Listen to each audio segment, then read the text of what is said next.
Couper ou ne pas couper?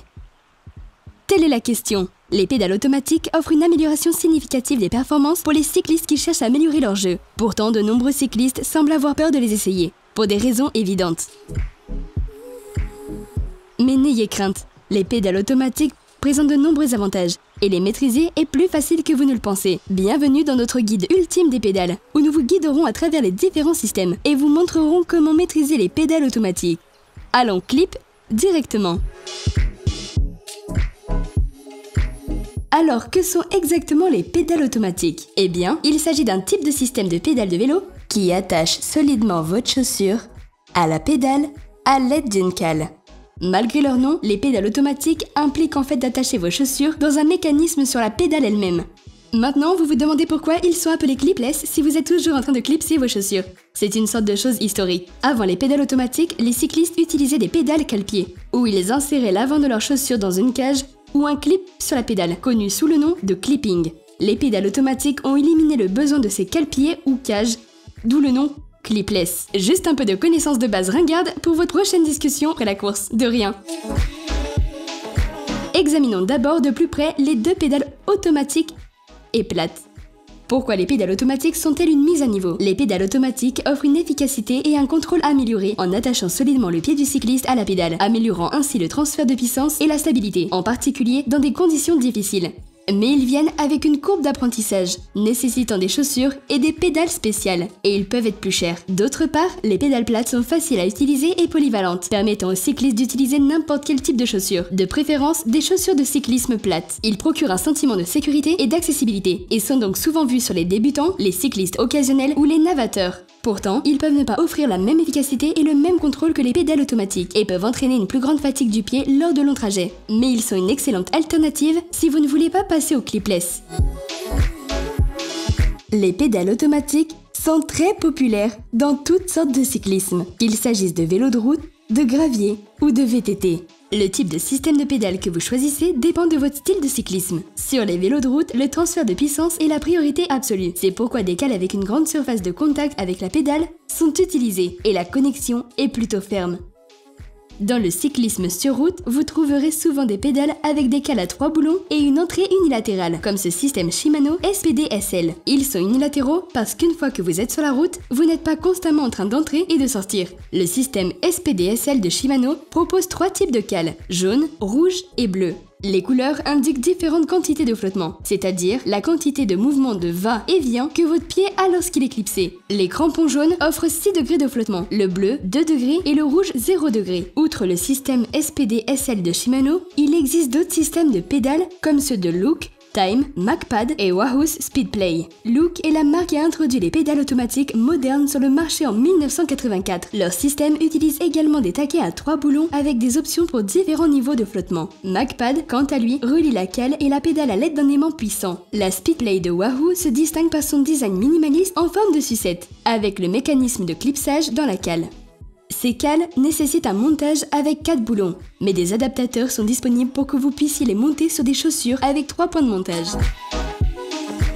Les systèmes de pédales tout-terrain comportent généralement des cales à 2 boulons et offrent une entrée des 2 côtés. Étant donné que la conduite hors route implique souvent d'enclencher et de retirer fréquemment les pédales, le fait d'avoir des pédales à 2 côtés simplifie le processus d'enclenchement.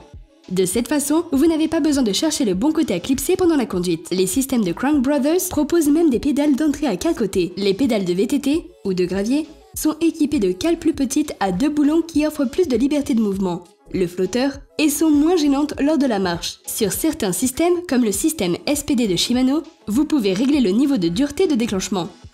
L'efficacité du transfert de puissance à travers ces petites cales dépend en grande partie de la rigidité de vos chaussures. Par conséquent, les chaussures de cross-country ou de marathon sont généralement conçues pour être très rigides pour un transfert de puissance optimal. Un système largement utilisé est le système SPD de Shimano. Il offre des pédales et des cales nettement plus petites que les modèles de route de Shimano. Une autre option est une pédale hybride, offrant une pédale automatique d'un côté et une pédale plate de l'autre. Ces pédales sont idéales pour les navateurs ou pour ceux qui roulent occasionnellement sur des sentiers sans déclencher. Les systèmes de Crank Brothers sont également populaires sur les scènes de cross-country et de gravier. De plus, des pédales automatiques tout-terrain sont proposées par MacPad, Time et Look. Il existe deux types de chaussures de cyclisme. Les chaussures flat pédales, qui ont des fonds plats comme des baskets, mais qui ont également des caractéristiques spécifiques au cyclisme, comme une semelle rigide. Et les chaussures à clips, également appelées chaussures automatiques, celles dont vous aurez besoin pour rouler avec des pédales automatiques. Et encore une fois, vous pouvez choisir entre des chaussures de route et des chaussures tout-terrain. Les chaussures de vélo de route excellent dans le transfert de puissance grâce à leurs semelles rigides et à leur cale large. Ils sont disponibles en différents niveaux de rigidité. Chaque fabricant fournit son propre indice de rigidité. Cependant, ces chaussures ne sont pas conçues pour marcher. Avec des crampons exposés dépassant de la semelle, il peut être difficile de marcher. Ils sont compatibles avec une configuration de cale et de pédales à 3 boulons. Les chaussures de vélo de route conviennent si vous roulez principalement sur route et que vous ne passerez pas beaucoup de temps debout lorsque vous ne pédalez pas. Ils sont également favorisés par les triathlètes. Les chaussures de vélo de montagne sont dotées de semelles rigides et durables, avec des bandes de roulement à crampons pour une traction sur les terrains accidentés. Ils utilisent une conception de taquet encastré à 2 boulons, ce qui les rend beaucoup plus faciles à entrer. Cette possibilité de marcher est particulièrement avantageuse lorsque vous rencontrez des sections de randonnée à vélo sur les sentiers. Les cyclistes et les coureurs de gravel optent également fréquemment pour ces chaussures polyvalentes. Certaines chaussures de vélo de montagne ressemblent à des baskets mais offrent toujours une semelle rigide avec la cale intégrée, offrant une excellente capacité de marche. Remarque importante, assurez-vous que la pédale correspond à la chaussure.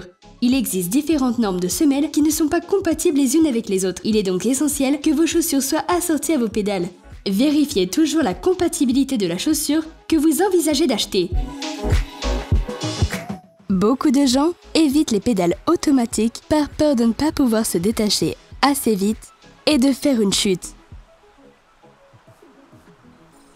Mais n'ayez crainte, je suis là pour vous guider dans votre toute première aventure sans clip. Que vous rouliez sur du gravier, de la route ou du VTT. 1. Entraînez-vous à entrer et sortir en restant immobile, en commençant par votre jambe la plus forte. Ensuite, appuyez-vous contre un mur ou un arbre pour pratiquer avec les 2 pieds. Vous pouvez également utiliser un home trainer pour cette étape, si vous en avez un. Maintenant, faites un petit essai sur un sol mou, comme l'herbe, pour vous y habituer. Après votre essai, vous remarquerez que l'entrée et la sortie ne sont pas aussi délicates que vous le pensiez au début. La clé est de s'habituer au mouvement d'entrée et de sortie et de ne pas oublier de couper à l'avance lorsque vous appuyez sur le frein, ce qui peut être un défi pour un trajet plus long. Mais vous pouvez envisager de coller une note sur votre guidon qui vous rappellera que vous êtes attaché. Et voilà, vous avez maintenant toutes les informations pour décider si les pédales automatiques sont le bon choix pour vous. Merci beaucoup d'avoir regardé. Si vous avez trouvé cette vidéo utile, alors n'hésitez pas à liker et à vous abonner à notre chaîne. Et si vous cherchez à acheter un nouveau vélo ou à vendre votre ancien, consultez notre site web bicycle.com et si vous consultez la description, vous trouverez un code de réduction. Merci encore et à la prochaine fois. Bonne pagaie!